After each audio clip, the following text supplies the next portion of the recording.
Title, Fourth Quarter Fallout, The Edelman Ultimatum. Chapter 1, Shadows in Foxborough. The air in Foxborough carried a different weight in the summer of 2025. Gillette Stadium, once a fortress of dominance under Bill Belichick, now stood quiet with the echoes of past glories. Tom Brady was long gone, Rob Gronkowski had retired, again, and the New England Patriots were a shadow of their former selves. But this wasn't about football anymore, at least, not entirely. Bill Belichick, 73, the stoic mastermind, had drawn headlines not for a game plan or a bold trade, but for something entirely off the gridiron. His rumored relationship with 24-year-old Jordon Hudson, a former beauty queen turned aspiring life coach, had sparked more debate than his last 4 drafts combined. Fans were divided. The media churned. But inside the Patriots circle, there was one man who took it personally. Julian Edelman. Chapter 2, Loyalty Runs Deep.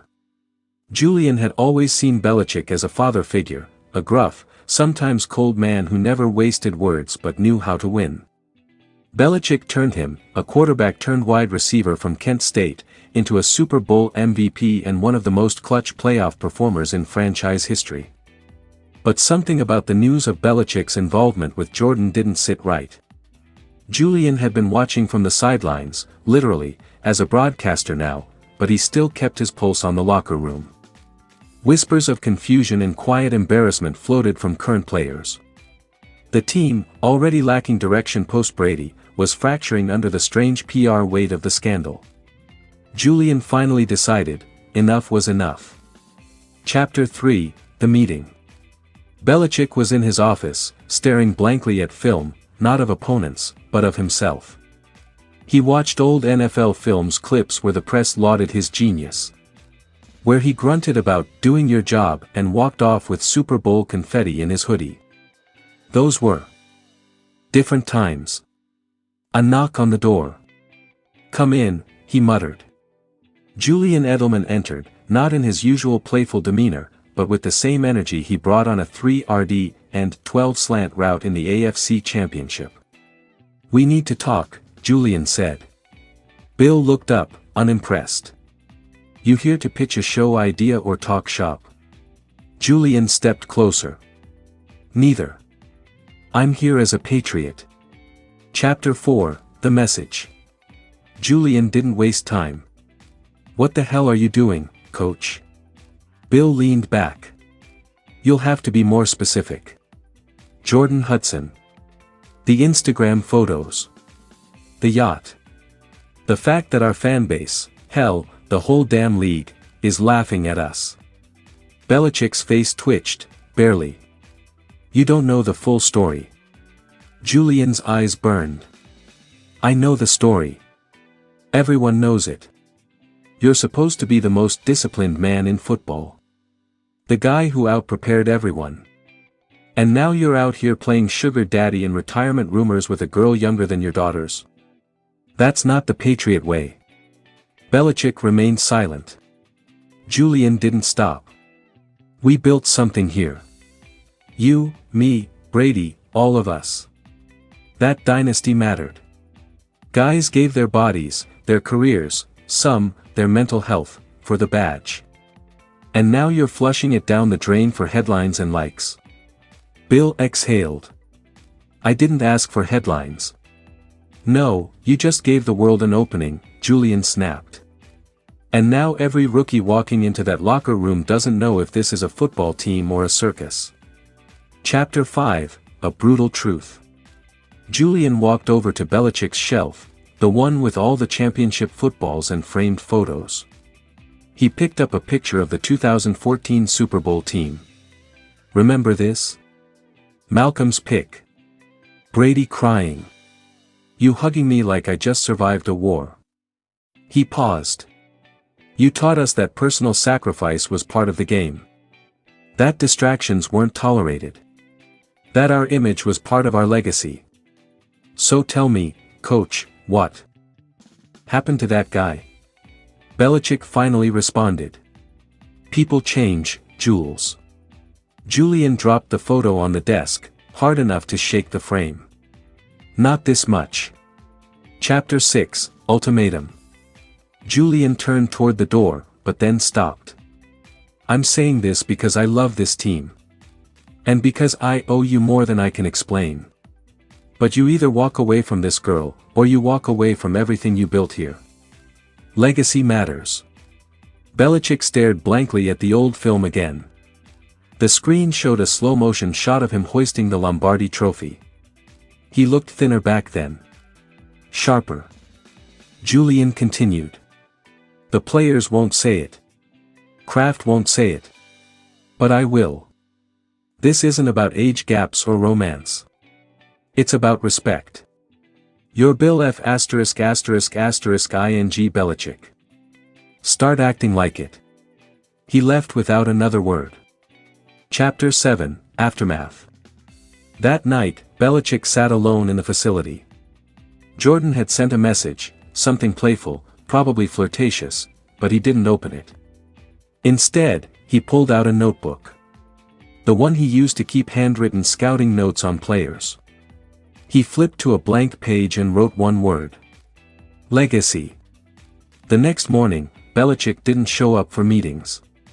Instead, a press release went out. Effective immediately, Coach Bill Belichick will be stepping away from the New England Patriots. While the decision is personal, it is rooted in a desire to preserve the legacy of this franchise and the standards it represents. Julian read the statement on his phone. He didn't smile, but he nodded. Epilogue, the final play. Months later, in a rare podcast appearance, Belichick spoke candidly. You know, sometimes the toughest opponents aren't on the field, he said. They're in your reflection. Edelman reminded me what I was fighting for. He paused, smirked slightly. And he was right. Sure. Here's a long-form fictional story about Bill Belichick receiving a harsh message about Jordon Hudson from Julian Edelman, woven with rich drama and detail. Title, Foxborough Fallout, Edelman's Final Message. Chapter 1, The Uneasy Calm. It was a rainy Tuesday morning in Foxborough. The kind of New England drizzle that soaked your bones and matched the mood of a franchise lost in transition. Bill Belichick sat behind his desk at Gillette Stadium, staring out the window. The dynasty days were gone. Brady was long gone. Gronk was partying in Florida. And now, even the whispers in the locker room had a different tone, one that he could no longer control. But it wasn't just the football. It was her. Jordon Hudson. The name was now tied to him in a way that refused to fade. The media didn't stop. The blogs wouldn't die. And inside the Patriots building, even the tight-lipped assistants gave side eyes and shuffled past him without a word. Rumors were one thing. Allegiances breaking, that was another. And he could feel it, sense it deep in his old bones. A crack in the foundation. The knock at the door came sharp and deliberate. Belichick turned slowly. Come in. The door opened and in stepped a courier, young, wet, and nervous. He handed over a sealed manila envelope. No return address. Just one word scribbled across it in bold black ink. Edelman. Belichick raised an eyebrow. He hadn't spoken to Julian in months, not since the cryptic text he'd received back in December. A one-liner that said, "You need to fix this before it breaks everything." He opened the envelope. Inside was a single folded sheet. It smelled faintly of cigar smoke and turf. Edelman. No mistaking it. Chapter 2, Edelman's words. Bill. I never thought I'd be writing this to you. Hell, I never thought I'd need to. But I've watched long enough, waited long enough, and bit my tongue longer than I should have. You always told us that mental toughness was about knowing when to hold the line and when to say what needed to be said. Well, this is me saying it. Jordon Hudson is a mistake. Not because she's younger. Not because the headlines are ugly. But because she's changed you. She's taken what you built in Foxborough, this fortress of loyalty, discipline, and sacrifice, and turned it into a circus. You're not the same guy anymore. I don't recognize the man walking up and down the sidelines with a hoodie pulled tighter, eyes darting like he's worried someone will ask him what the hell is going on in his personal life. You used to be the storm. Now you're just standing in the rain, looking lost. And it's not just me. The guys talk. Quietly. Out of respect. But they talk. Matthew slams weights harder than he used to. Mac won't look you in the eye. Hell, even Slater winces every time your name is brought up in the team prayer circle. This woman isn't just a distraction. She's a dismantling. And the Patriots aren't some high school drama. This is supposed to be war. You told us once that loyalty is the currency of this franchise. So here's my currency, Bill. I'm cashing it in right now. I'm loyal enough to tell you this straight. Walk away from her. Walk back to the team. Walk back to the legacy you started building before she ever entered your life. Or else the story of Bill Belichick won't end with 6 rings and greatness. It'll end with a punchline. And that's not the man I bled for. Jules. Chapter 3, The Collapse. Belichick stared at the paper for a long time. His hands trembled slightly. He wasn't used to being the one judged. He was the judge. The architect. The empire builder. But Edelman's words had weight. Julian had been the runt who turned into a warrior. He'd taken every brutal coaching word, every benching, every "do your job" scream, and turned them into catches, touchdowns, and Super Bowl MVP performances. If there was one voice that could get through the armor, it was Edelman's. And now, that voice had turned against him. Belichick sat back, closed his eyes, and let the silence of the office wash over him. The memories came fast: Brady throwing darts, Gronk laughing after a TD spike, Edelman screaming on the sideline, "Let's FNG go," like it was a battle cry handed down from the gods. But none of them were here now. Jordon was. She was young, vibrant, and curious. She challenged him in ways no one else had in decades. But maybe that challenge had cost him something bigger. His team. His identity. Chapter 4, The Confrontation. That night, Belichick went home early. Jordon was waiting, barefoot in his minimalist kitchen, wearing one of his oversized hoodies and sipping a glass of red wine. "You're home early," she said, smiling. He didn't return it. He pulled out the letter from his jacket and slid it across the counter. She read it. Slowly. And then she laughed. "That's what's got you so serious?